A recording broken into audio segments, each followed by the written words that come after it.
In this video, you're gonna witness some of the most exotic meats of Vietnam. I'm really questioning this right now.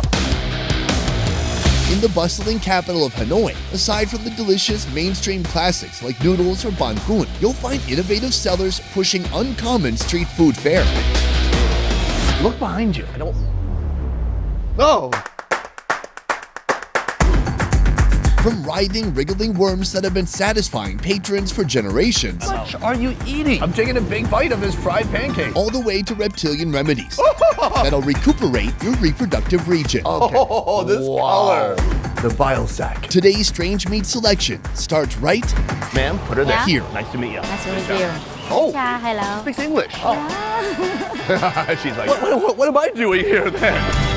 You have this street side eatery right on the sidewalk and tons of fried, heavy foods with one special ingredient that I want to show you right here. Boom. Are those gummy worms?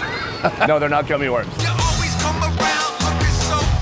Sandworms can only be found in Vietnam's northern region between September and November. I've seen these before in the north. They actually have entire sandworm farms. Whoa. What started as a wild-caught delicacy is now cultivated as demand has risen over the years. Worm farmers simulate the natural worm habitat, digging out long, shallow ponds in muddy, brackish waters. So, when I say this food is exotic, it's because even in Vietnam, most people haven't tried I've it. only seen them on the internet. I've never personally seen them up front. I've definitely never tasted them before. Really? Never. Why are you so shocked? Yes. No, I love the fact that I get to see you eat this for the first time. I mean, it's very briny. It almost smells like the ocean. Yeah, I would say almost like oyster. Đúng, chính xác. Can Calvin eat them raw? Translate, please. No. Please translate, please. No. It only takes a handful of ingredients to turn these worms from murky to masterpiece. Dill, black pepper, onion, garlic, minced pork, and eggs. Anh có thể ăn sống được không? Không, không, không. Không chết nhưng nó sẽ gây đau bụng. Oh, you either get an allergic reaction or you get a stomachache. Dude, no. Not worth it. After thoroughly blending, globs of batter descend into hot oil to fry. What is it that people love so much about this food? Worms are high in protein and also Calcium? calcium. Oh, You I guys knew it. did. Miss Nga inherited this recipe from her parents. Now she continues this 30-year legacy on the very same patch of sidewalk, operating from a restaurant only a few feet wide. Worm pancakes. I don't see the worms anywhere. These little bits here, it looks like a little fried noodle. That is a worm. How much are you eating? Do I have to do the same? You do. It's not in my contract. Oh, it's hot. It was a verbal contract. Okay, got It was it. an oral contract. Wait, hold on. Oh, that's nice. Nice reveal. Super steamy. It feels like a very eggy batter. You do it already? Mm-hmm. Okay, me too. Oh, I forgot why I love this so much. The dill? The dill. When you come to Hanoi, especially in the north, there's so many dishes that use dill. It's just so aromatic, refreshing, and light. But there's something in there that I don't think you know. Cardamom? No, not cardamom. They use the rind of tangerine. Oh yeah, I would not have guessed that one. Yeah, good call. You've got a beautiful fish sauce here with some pickled papaya. Oh man, you thought it could not get better. I thought it'd be mealy. I thought it'd be like an earthworm type flavor, but not at all. If anything, it really tastes porky. Okay. There's certain foods that you can just not get internationally. That's right. This is probably one of them. And it may turn off some people, but it won't turn off the right people. Like us. The people who are bold enough to go try something new and to take a risk with their mouth. Like us. Oral contract. Our next street food vendor pairs a pungent combination of meat and sauce that locals love and foreigners hate. We're here to learn why. This is something I've never seen before. This is jellyfish. These jellyfish have traveled a long way to get to this vendor. I've gone to a jellyfish factory before, but it was nothing like this. Originally, the jellyfish we're eating today was white. So the fishermen catch jellyfish from the ocean. Then they take a local red fruit and they pulverize it. It doesn't have much flavor. It's more of the aesthetic color. And then they pickle. What do you need to pickle something? Vinegar? Salt, water, and some sort of acid. Here, they used a local lime.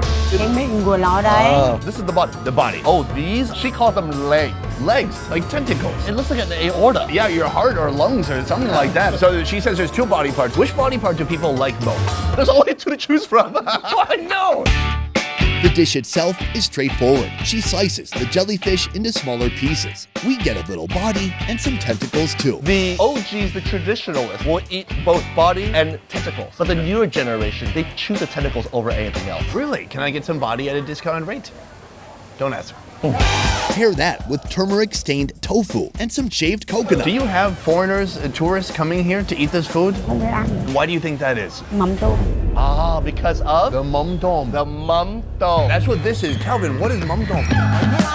Mum dom is fermented shrimp paste. They literally take shrimp and they take salt and they put it in a barrel and they forget about it. Let me give it a little bit of a sniff. Why would you do that, dude? How would you describe that to the typical Midwest person? Foot bacteria, fungus, locker room, Yes. wet old mattress. Oh. But it's one of those things. Yes, I'm using all these words, but I don't mean it in a derogatory No, way. not at all. I actually like. I love mum dom. You could at most do a chopstick, and even that could be too much. There you go, dripping chopstick full of mum tom. I got one too. Here we go. Very interesting. I love mum dom. That's pretty nice. It's like eating a stinky cheese. Like at first you're overtaken by this pungent, powerful force, but then you taste that deep, savory saltiness. It just has so much depth of flavor. But if you just come here, you smell that, it's gonna scare you. This is gonna pair with that with some local Vietnamese herbs. Calvin, I am so pumped that today is full of so many firsts for you. I think the first step is to just taste it unadulterated. You just have to grab a big, maybe not that big of a piece. Hold on. I don't know why you're so cool about this. You're from Minnesota, dude. I've had jellyfish before. I think I mostly know what to expect. Cheers. Cheers. Oh, different than what I've experienced in the past. It's almost a little mushy, and it tastes like medicine. Texture-wise, it is very gelatinous, but when biting into it, it's almost gushing out this liquid that tastes like plastic. It's a little bit like mezcal. But to be fair, people don't come here just to eat that alone. Not they at all. come to mix it up with all these other various ingredients. So, Pick off a perilla leaf. what are you trying to make a little taco out of it? Yeah, we're gonna make a little taco out of it. Get a piece of the leg, we're gonna put it right in the middle. The turmeric infused tofu, then top it off with a little bit of coconut for the sweetness and for the crunch. Definitely dip into the fermented shrimp paste. All right, let's go for it. I enjoyed that. What happened? Did you like that? I loved it. I did not expect this to be a good combination. Agreed. She was saying earlier that guys don't eat it alone. Oh, she said that. She was saying you can't just eat it without anything. We didn't listen. We did it anyways. We are the foreigners who try to get attention on YouTube. But I'm glad that we did so because there's nothing like this combination. No. Here in Hanoi. In the world. In the world. That is jellyfish. We still have one more epic food that Calvin somehow has not ever tried. So this is gonna be a trifecta coming up soon. You ready for a drive? I'm ready. Let's do this. If you're still watching, congratulations. You must have an open mind. And perhaps if you were here for this next food, you'd also have an open mouth. This is the radiated rat snake, I like that it's in the water. a species of colubrid snake that live in the water. Can you step a little bit more that way? They can be found in many Southeast Asian countries, but in Vietnam, people farm these guys for medicine, leather, and of course, food. This is what we really care about. Is this venomous? This one is not venomous. I just was hoping there's a possibility you could die. I know, but I think it can like wrap around you. Can we put it around Calvin's neck? No. All right. Maybe it was a python, I'd be worried for Calvin, but oh, his tongue is sticking out. Don't touch the tongue. Sorry, I touched the tongue. Can I hold it? Sonny, have you been licensed to do this? So you just have to choke up enough on the head so it can't reach back and bite you, and that's it. Oh, it just. Rượu tiết và rượu mật thôi. Okay, so we should try the snake heart and the snake bile. But I've been looking forward to this part of the show where one of us drinks the heart. And honestly, if you don't mind, I don't do it. I've actually consumed the heart of a cobra in the past. It's all yours. Oh, In Vietnam, eating snake heart or snake bile is believed to cure certain health problems while providing a load of health benefits. That is a huge heart. Can one person eat that? If you think the idea of snake parts as medicine is hard to swallow, wait till you see this. I'm scared it's gonna start beating down my throat and it's gonna choke me. So he's mixing a lot of snake blood with homemade rice wine at the moment. You can take a shot of rice wine. I will do this beating heart. Sonny, to our friendship. Cheers. To this show.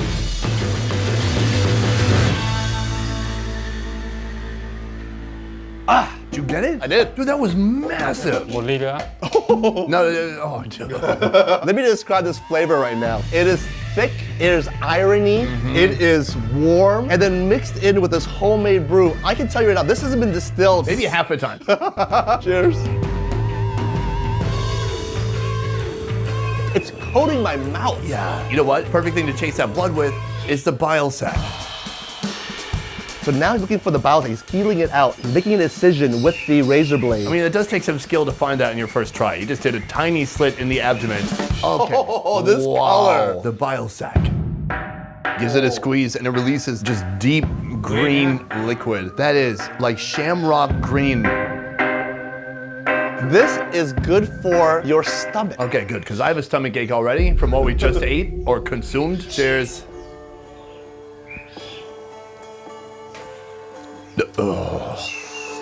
Keep it down. First and foremost, Bitter. I definitely do respect the chef, Yes. his restaurant, his culture. But I must say, the taste in my mouth right now, it's not supposed to be there. You know, I've done this similar stuff in the past, but man, that was a long time ago. There's nothing more vivid than just doing it again. And wow, it was fantastic. Here's what I know. This was like trial by fire. This is the initiation from here. We've got some tasty snake dishes coming up. I'm not worried at all. The chef is here. He knows what to do. Let's get going. This one snake will provide a varied 3-course meal using every inch of its body, the meat, the organs, and even the bones. Mr. Lott was a chef before he became a specialist in snake gastronomy. Now he runs his own restaurant in his own home, selling every snake-related item you can imagine. We have our first course. I mean, is this our first course really? I guess we had a little bit of an aperitif. We had an amuse-bouche. Did it work? It's still beating in my body right now. This is the snake meat. To make this dish, first marinate the meat with 2 different types of MSG, then pepper and salt. In a wok, fry lemongrass and garlic before adding in the protein. Remove the oil and continue stir-fry along with chilies and spring onions. I'm not worried about this at all. It is a white meat, it's like pork. It shouldn't be anything. Shouldn't be anything. Let's try it out. Okay, it's good. It's spicy, there's a ton of ginger on there, and lemongrass too. I think it's just lemongrass. It's spicy, there's a bunch of lemongrass on there, and lemongrass too. The texture of it is firm, yet chewy. It's not very fibrous. Like chewing it, it does break it down a little bit, and then you try to swallow it. That's how eating food works. Usually with meat, as you chew it, it disintegrates into smaller pieces. Here, you chew it, it doesn't disintegrate, it still stays intact. Yeah, all the tissue stays connected, it just becomes more pulverized and soft. Very good point. I gotta say, first course, big banger. Course 2, snake organs. Blanch the intestines and the liver before chopping them into bite-sized pieces. Next, fry garlic and the organs together. Add scrambled eggs, then glass noodles. Finally, top it with a dose of MSG and mung beans.